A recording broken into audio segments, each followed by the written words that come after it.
Hello दोस्तों, मैं आपकी साथी निरुप्रीत। दोस्तों, आप सेल्फ स्टडी करना चाहते हैं तो हमारे साथ आज से ही जुड़ जाएं। दोस्तों, अगर आपका सपना एक शिक्षक बनने का है तो आप ऑल टाइप टीचिंग एग्जामिनेशन के लिए हमें फॉलो कर सकते हैं। दोस्तों, हम यहाँ पर CTET, UP-TET, super-TET, TGT, PGT, PRT और आपका डीएसएसपी और इसके अलावा अन्य टीचिंग एग्ज़ाम के लिए हम यहाँ पे हिंदी, एसएसटी और अपना जो इंग्लिश एंड लैंग्वेज है, जो आपकी संस्कृत, उन सभी को पढ़ते हैं। तो इसके लिए आप हमें फॉलो करें। एक परफेक्ट प्लानिंग के साथ हम यहाँ पे टीचिंग की तैयारी कर रहे हैं। हर दिन कुछ नया सीख और सिखा रहे हैं, तो हमसे ज़रूर जुड़िए और हर दिन आपको एक नई क्लास आसानी से मिलेगी यहाँ पे। और दोस्तों, अगर आप सफ़र में रहना चाहते हैं तो आप शॉर्ट एंड सरल के साथ जा सकते हैं, पर आप अगर एक सरल तरीके से और सटीक तरीके से पढ़ना चाहते हैं, सफलता को प्राप्त करना चाहते हैं, तो हमें ज्वाइन ज़रूर करिएगा। एक बार इस वीडियो को अंत तक ज़रूर देखिएगा और वीडियो अच्छा लगे तो शेयर ज़रूर करिएगा। तो चलिए दोस्तों, आज की क्लास स्टार्ट करते हैं।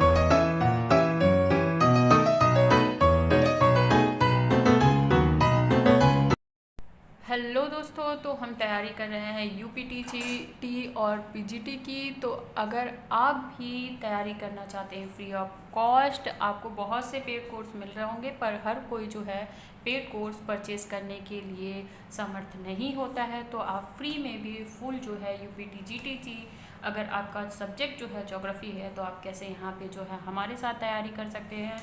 तो हम लगातार जो है यहाँ पे तैयारी कर रहे हैं और हम लेकर आए हैं 45 डेज चैलेंज, जिसमें हम जियो को पूरा ही फिनिश करेंगे विद मॉक टेस्ट के साथ आपके।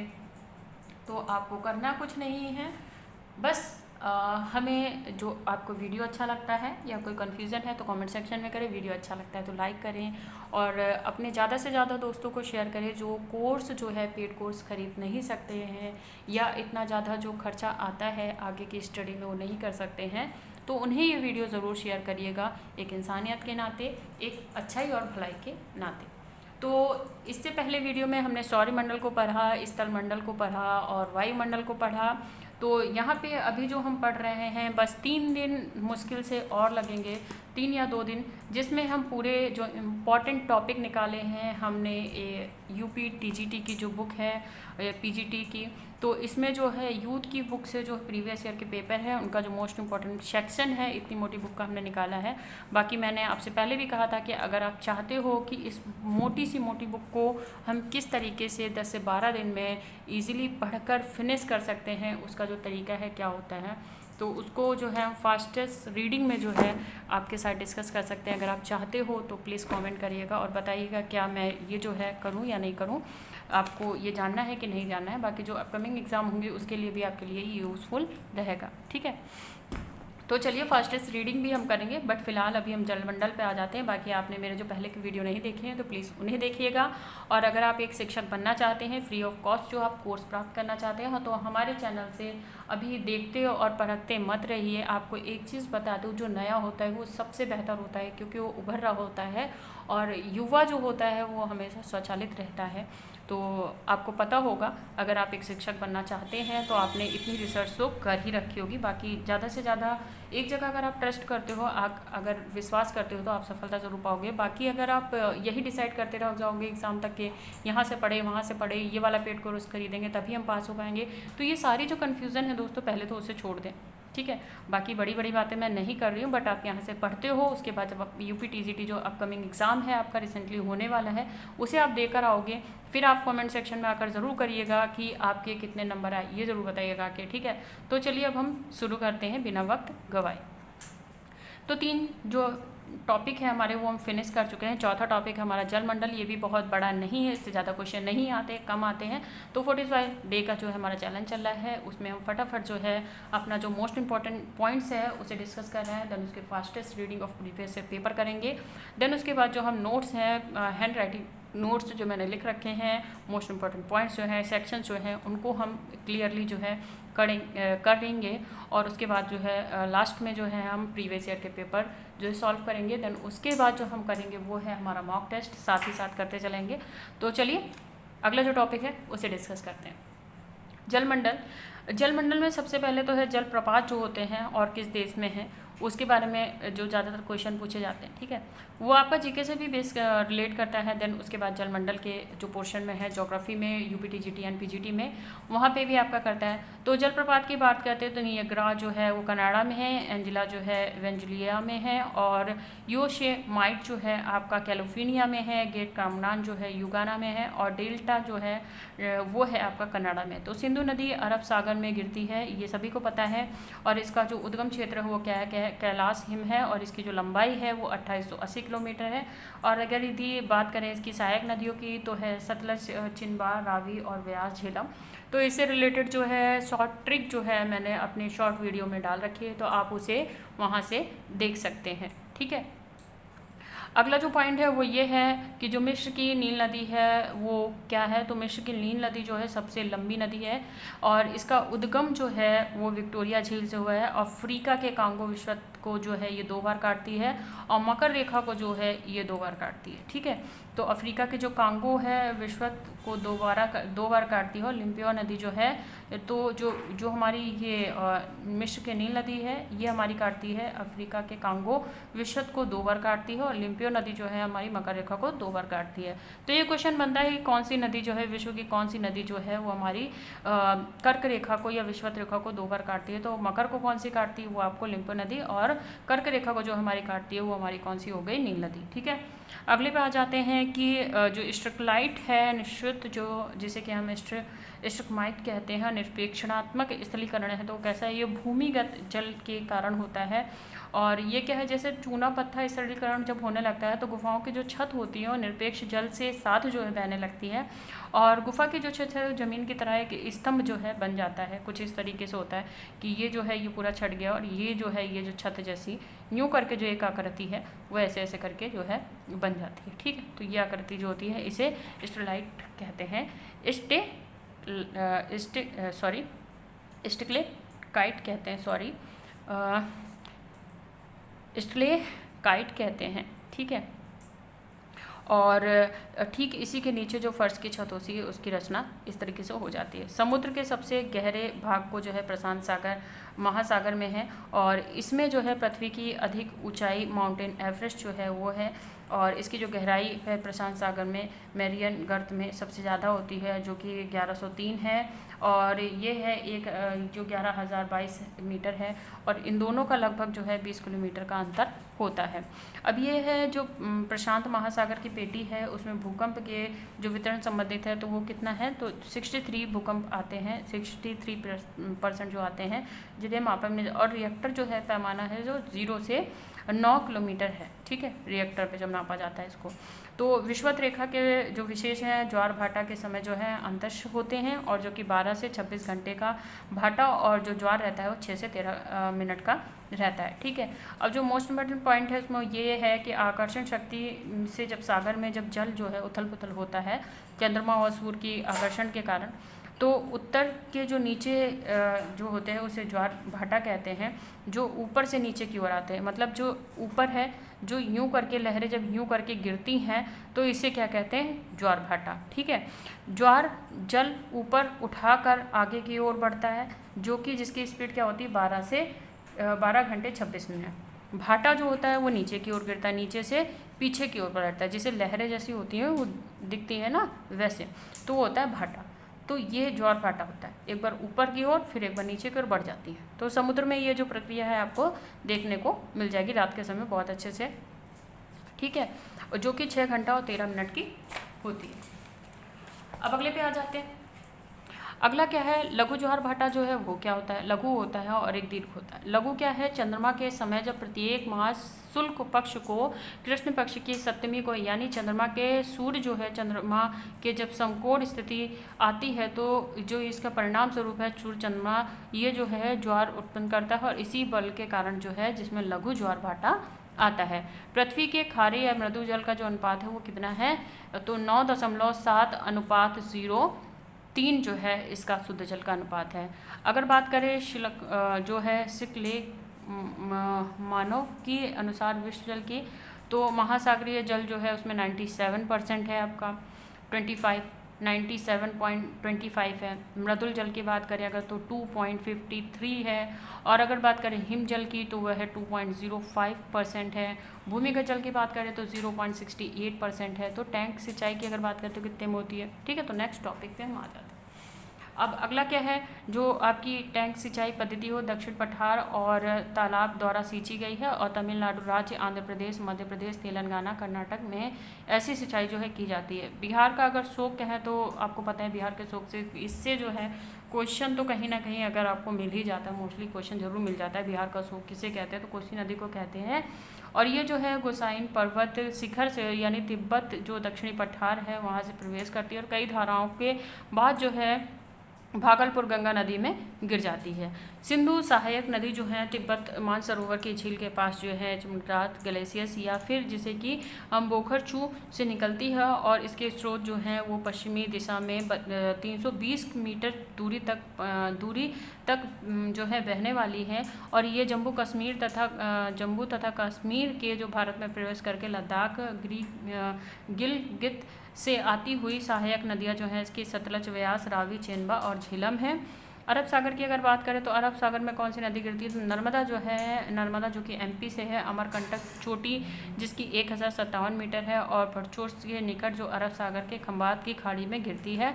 कुल लंबाई की अगर बात करें 1312 किलोमीटर होती है, तथा अपवहन क्षेत्र की यदि बात करें तो आपका होता है 9000, ये आपकी आ जाती है 98 वर्ग किलोमीटर हो जाती है। और इसके जो है जो इसके उत्तर में बात करें तो विंध्याचल दक्षिण और सतपुड़ा पर्वत अपवाह क्षेत्रों में मध्य प्रदेश में है, और गुजरात महाराष्ट्र में है।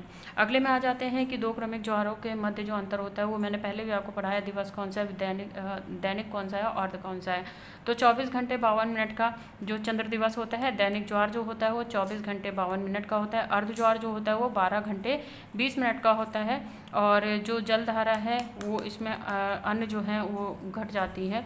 और हिमानी जलोढ़ निरपेक्ष की बात करेंगे अब यहाँ पे, तो ये जो है ये है हिमानी गौत मैदान जो कि फ्योर्ड हिमानी अपर्दन के कारण होता है। मेरियन जो कि जो हमारी हिमोड़ निरपेक्ष से होता है, और ड्रमलिन जो है वो हिमोड़ निरपेक्ष से होता है। गंगा का जो डेल्टा है वो कुछ इस तरीके से दिखता है। बाकी इसका जो विस्तार है मैं चैप्टर में बहुत अच्छे से पढ़ाऊंगी। फिलहाल अभी जो है हम इन शॉर्ट में पढ़ रहे हैं, क्योंकि हम कवर कर रहे हैं प्रीवियस ईयर के मोस्ट इंपॉर्टेंट टॉपिक जो कि हमारे निकाल के हम लेकर आए हैं, जो कि प्रीवियस ईयर में ज़्यादातर क्वेश्चन पूछे जाते हैं। उनसे इंपॉर्टेंट जो पॉइंट निकले हैं उनको हम डिस्कस कर रहे हैं। बाकी डिटेल से हम अपकमिंग वीडियो में पढ़ेंगे, तो घबराइएगा मत। 45 डेज में हम सारा कुछ कवर करेंगे। फिलहाल आप इन वीडियोज़ को देखें ताकि जो आने वाली वीडियो है वो आपको समझ में आए। यहाँ पे आपको पढ़ने से ये फ़ायदा है क्योंकि हम शुरुआत से शुरू कर रहे हैं। अगर आपका ये फर्स्ट अटैम्प्ट है, आपको कुछ भी नहीं पता है, तो आप इन वीडियो को ज़रूर देखें। बाकी जिनको पता है उनके लिए भी लाभदायक है, क्योंकि कुछ सीखते रहना बहुत अच्छा है, ठीक है। अगर आपका फर्स्ट अटैम्प्ट है तो इससे ज़्यादा सुपर कुछ भी नहीं हो सकता। औसम है, क्योंकि आप एक खाली पात्र के जैसे हो, और यहाँ से आप जितना भी आप सीखोगे तो आप सारा कुछ अपने में गहन कर लोगे, और आपका एग्ज़ाम जो है आप क्रैक ज़रूर कर दोगे, ठीक है। तो चलिए चलते हैं गंगा डेल्टा पर, जो कि चापाकार डेल्टा है। इसका आकार की अगर बात करें तो चापाकार है। ब्रह्मपुत्र पर स्थित अगर बात करें तो मंजली द्वीप पर यह विश्व का सबसे बड़ा डेल्टा माना जाता है, जिसमें कि अनेक छोटे छोटी धाराएं होती हैं, और इसका एक जाल बिछा हुआ है। इसका क्षेत्रफल यदि बात करें तो 51,300 वर्ग किलोमीटर है। चापाकार डेल्टा सर्वोत्तम उदाहरण जो है नील नदी है, ठीक है। तो नील नदी भी चापाकार ही एक जाल है। सबसे गहरे गर्त की बात करें तो मैरियन है, जो कि चैलेंजर है, और इसकी अगर बात करें तो ये है 11,033 मीटर, और अपॉन जो है से मतलब है 11,022 के मीटर माना जाता है। अनुमानित है, एग्जैक्टली नहीं बताया गया है। और पश्चिमी प्रशांत महासागर में मैरियन जो आइलैंड है उससे पूर्वी भाग में स्थित है। महासागरीय की स्थिति की यदि बात करें तो सर्वोच्चम तापमान जो अंकित किया जाता है वो 2 बजे दोपहर के, और न्यूनतम तापमान जो है सुबह के जो है 5 बजे किया जाता है। और ये है मिसिसिपी नदी, जो कि पक्षीवाद डेल्टा है, एक पक्षी के तरीके का दिखता है, और इसे मिशी नदी कहते हैं, और ये मैक्सिको की खाड़ी में जाकर गिरती है, मैक्सिको की खाड़ी में गिरती है, ठीक है। हिंद महासागर का सबसे बड़ा अगर बात करें तो मेडागास्कर है और 500 वर्ग किलोमीटर तक फैला हुआ है। सुमात्रा नदी में आपका ये जो है 473.6 वर्ग किलोमीटर जो है और लक्षद्वीप की यदि बात करें तो 32 वर्ग किलोमीटर है। और हिमनद महासागर के मोरियन द्वीप में अधिक है और 3 देशों में जो है किया जाता है, ठीक है। और चैलेंजेस गर्त की बात करें तो जो है आंध्र महासागर, जो अंधा महासागर कहते हैं, ये गहरे और पर्वतीय मेखलाओं के समान मिलते हैं और ये तीव्र ढाल और महासागरीय नेतृत्व में जो है आपके 7% भाग पाया जाता है। जो ये करते हैं वो महासागर में है। और गहराई की यदि बात करें तो 5296 कदम जो है पैमाने पर ये फैला हुआ है, ठीक है। बस ये बहुत छोटा सा है, बस इसके बाद आपका ये ख़त्म हो जाएगा, ठीक है। अगले पे आ जाते हैं कि जो धारा है वो अन्य धाराओं से भिन्न कैसे होती है। तो ब्राज़ील की जो धारा है वो अन्य धाराओं से भिन्न होती है, उसका रीज़न है, ठीक है। 2 क्रमिक ज्वारों के मध्य जो अंतर है वो कितना होता है, वो 12 घंटे 26 मिनट का होता है। समुद्री धारा देखिए, जब हम यहाँ पढ़ेंगे तो इसमें धारा और महासागरों के बाद में, अब भाई धाराएं चल रही हैं तो किसी महासागर में ही चल रही होंगी, ठीक है। तो अग्लुहास धारा जो है हिंद महासागर में। और बात करें एल नीनो की तो ये दक्षिण प्रशांत महासागर में, क्यूरियो की तो ये है उत्तरी प्रशांत महासागर में, और बेंगुला जो है धारा हुआ दक्षिण अटलांटिक महासागर में। सुनामी भूकंप की यदि बात करें तो इनकी तरंगे जो हैं आती जाती रहती है और बंदरगाहों पे चलती रहती है। तो जापानी शब्द में यदि बात करें तो 2 प्लेटों में एक दूसरे के साथ जो विस्थापन होता है उसे ही कहते हैं। अगर शहर और नदियों की बात करें तो कौन से शहर जो हैं जो नदियों पे बसे हुए हैं, तो लंदन जो है थेम्स पर, पेरिस जो है स्वीडन नदी पर, न्यूयॉर्क जो है हडसन नदी पर, दिल्ली जो है यमुना नदी पर, इस तरीके से बसा हुआ है। देन सारग्रेसो सागर जो है सागरीय वनस्पतियों का क्षेत्र है। और सारग्रेसो के पुर्तगालियों की भाषा में शब्द में यदि बात करें तो इसे सागरीय घास भी कहते हैं। उत्तरी अटलांटिक महासागर में जो है विषुवत रेखा के धारा पर एक गल्फ उत्तरीय अटलांटिक महासागर है, जिसे कि विषुवत रेखा या गाल्फ तथा स्ट्रीमिट तथा कार्मिडी धारा द्वारा प्रति चक्रवाती प्रवाह पाया जाता है। इस चक्रवात के साथ गतिशील होने पर ये जल पाया जाता है और इसे सागरीय घास पाई जाती है, ठीक है। अब सारग्रेसो क्या है, तो ये जो है हम सिर्फ यहाँ पे अभी फास्टेस्ट रीडिंग में हम ये जान रहे हैं कि जो चीज़ें हैं हमारी कैसी, ठीक है। तो सॉरी अगर आपको नहीं दिख पाया। और फिर हम यहाँ देखते हैं, क्योंकि एक हाथ से मुझे फ़ोन पकड़ना पड़ता है तो वो ऑटोमेटिकली थोड़ा सा तिरछा हो जाता है, फिर वो पता नहीं चलता, तो उसके लिए माफ़ी चाहेंगे। और फिर है 26 दिसंबर 2004 में जो सुनामी आई थी उसे पूर्ण सागर में डूब गया था, ठीक है। और इंदिरा पॉइंट जो है पूरी तरीके से डूब गया था इसमें। और झील के चारों ओर जो बांस प्रतिरूप में जो आयोग किया जाता है उसे नाभिकीय खेती कहते हैं। तो ये कुछ इस तरीके से दिखती है। निचली सीमा को निश्चित समय पर दिशा में गति से बहने वाली जो जल राशि को कहते हैं, और यह जो धारा है इसे गति अधिक होती है और इसमें प्रवाह बना रहता है।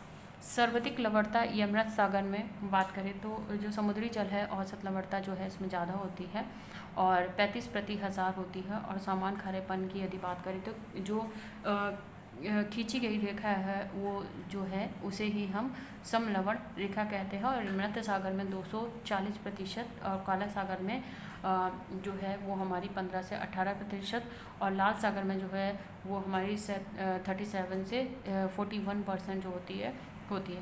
और प्रमुख मत्स्य क्षेत्र की यदि बात करें तो ग्रॉड बैंक जो है जो कि उत्तर अटलांटिक महासागर में है। और अगले की बात करें कैरेबियन सागर, देखिए मैंने कहा था ज़्यादातर पूछा जाता है, बट आगे पीछे घुमा कर पूछा जाता रहेगा आपसे पवनों को लेकर, सागरों को लेकर, प्रशांत महासागरों को लेकर, तो ये कहीं ना कहीं आपका जुड़ता रहेगा। हेरिकेन जो है, और इसमें बांध के भी कभी कभार क्वेश्चन जो है पूछ लिए जाते हैं।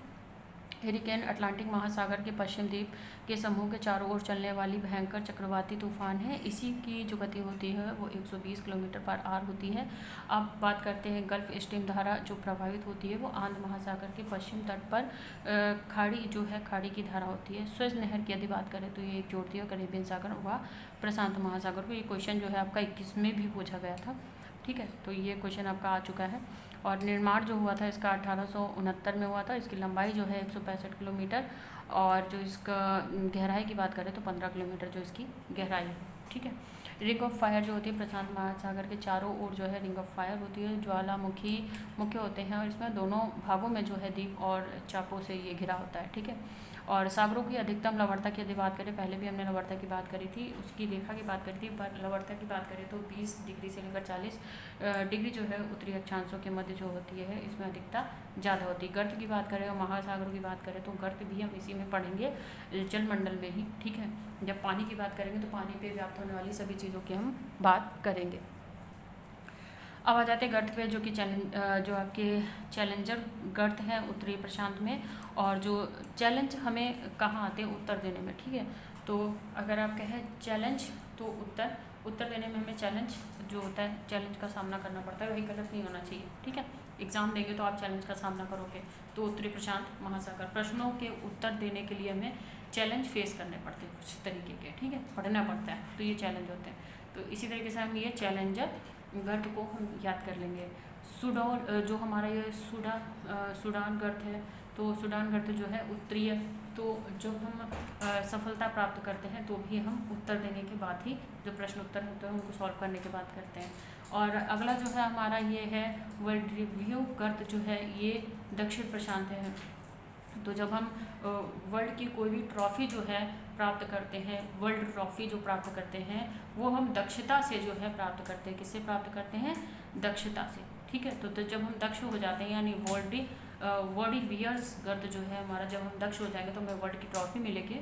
तो यानी चैलेंज जो है, अभी आप इजीली आप इसको याद कर सकते हो कि जब आप किसी प्रश्न का उत्तर देते हो, यानी उत्तर देते हो प्रश्नों का, तो आप चैलेंज फेस करते हो, ठीक है। और जब आप चैलेंज फेस कर लेते हो तो आप सफलता प्राप्त करते हो।